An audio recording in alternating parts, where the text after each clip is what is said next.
Hello everyone, welcome to நர்பவி சமையல். இன்றைக்கி நம்ம தக்காளி சேமியா எப்படி செய்யலாங்கிறத பார்க்கலாம். அதுக்கு நான் இந்த செம்பருத்தி சேமியா தான் நான் யூஸ் பண்ணுறேன். இது நல்லா உதிரியாகவும் வருது. உங்களுக்கு 2 பேர் தாராளமாக இதை சாப்பிடலாம். ஸோ இது ஒரு ஆளாக்கில் மெஷர் பண்ணிங்க அப்படின்னா ஒரு 2.5 கப்பு வரும் உங்களுக்கு. ஸோ அது இல்லாமல் மற்ற பொருட்கள் ஒரு பெரிய வெங்காயம் பொடியாக நறுக்கிக்கணும். ஒரு 7 to 8 பல் பூண்டு ரவுண்டாக மெலிசாக ஸ்லைஸ் பண்ணி வச்சுக்கணும். ஒரு 3 பெரிய தக்காளியை பொடியாக நறுக்கி வச்சுக்கணும். அது போக ஒரு 5-6 வரமிளகாய் எடுத்து வச்சுக்கணும். உங்களுக்கு காரம் ஜாஸ்தியாக வேணும்னா நீங்கள் சேர்த்து நீங்கள் போட்டுக்கலாம்.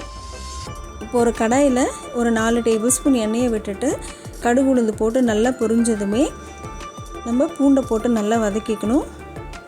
பூண்டு நல்லா வதங்கினதுக்கப்புறமா வரமிளகாயை போட்டு நம்ம வதக்கிக்கணும். அதுக்கப்புறமா இந்த வெங்காயத்தை போட்டு நல்லா கண்ணாடி பதம் வர அளவுக்கு நம்ம நல்லா வதக்கிக்கணும். வெங்காயம் நல்லா வதங்கினதுமே பொடியாக நறுக்கி வச்சுருக்கிற தக்காளியை போட்டு நல்லா வதக்கிக்கணும். கொஞ்சமாக கருவேப்பிலையும் போட்டு நம்ம இதில் வதக்கிக்கலாம்.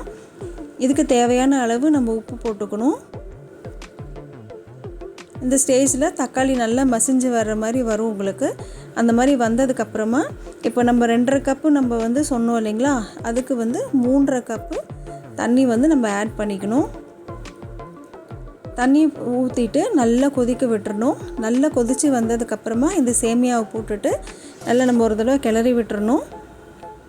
இந்த தண்ணியெல்லாம் சுண்டுற அளவுக்கு நம்ம விட்டுறணும். நம்ம தண்ணி நல்லா சுண்ணதுமே அப்பப்போ நம்ம கிளறி விட்டுட்டே இருக்கணும். இதை உடனே நம்ம சாப்பிட்றதுக்கு பதிலாக ஒரு 5 நிமிஷம் நம்ம விட்டுட்டு அப்பப்போ நம்ம கிளறி விட்டோம் அப்படின்னா ஒரு 5 மினிட்ஸ் அந்த தண்ணியெல்லாம் ஈர்த்துட்டு நல்ல உங்களுக்கு உதிரியான தக்காளி சேமியா ரெடி ஆகிடும். நீங்கள் இதை அப்படியே நீங்கள் சாப்பிடலாம். இல்லைனா ஏதாவது சட்னி வேணும்னா அது கூட வச்சு நீங்கள் அதை சாப்பிட்டுக்கலாம். இது பாருங்கள், கொஞ்சம் சூடு ஆற உங்களுக்கு நல்ல உதிரியாக உங்களுக்கு வரும். நீங்கள் அடிக்கடி நீங்கள் அதை கிளறி விடணும். இதை நீங்கள் க்ளோஸ் பண்ணி வச்சிடக்கூடாது, ஏன்னா அது தண்ணி விட்ட மாதிரி ஆகிடும். இதை க்ளோஸ் பண்ணாமல் கொஞ்சம் நேரம் அப்படியே ஓப்பன்லேயே விட்டுட்டு நீங்கள் கிளறி விட்டிங்கன்னா எவ்வளோ உபரி ஆகிடுச்சு பாருங்கள். நம்ம கொஞ்சமாக போட்ட மாதிரி தான் இருக்கும், ஆனால் உங்களுக்கு இந்த அளவுக்கு உங்களுக்கு வந்துடும். உங்களுக்கு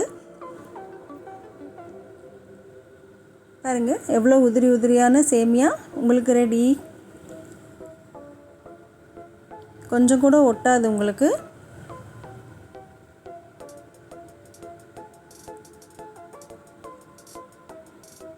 இப்போ உங்கள் தக்காளி சேமியா ரெடி. அன்போடு சமைங்க, ஆரோக்கியமாக சாப்பிடுங்க.